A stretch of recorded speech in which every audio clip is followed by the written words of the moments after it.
బంటి అయితే అలా నడుచుకుంటూ వాళ్ళ ఇంట్లో వెళ్తూ ఉంటాడు. ఇంతలో కిటికీలో నుంచి ఒక అమ్మాయిని చూస్తాడు. ఎవరా అమ్మాయి అని చెప్పి చూసేసరికి అక్కడ ఉన్నది అంజలి.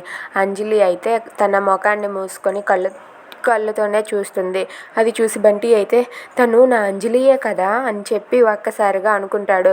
ఇక అక్కడ అంజలిని చూసి బంటి అయితే నా అంజలియే నా అంజలియే అని చెప్పి పరిగెత్తుకుంటూ అంజలి దగ్గరికి వెళ్ళి అంజలిని ఎత్తుకొని గిరా తిప్పేస్తూ ఉంటాడు. అది చూసి అంజలికి కూడా చాలా హ్యాపీగా ఫీల్ అవుతుంది.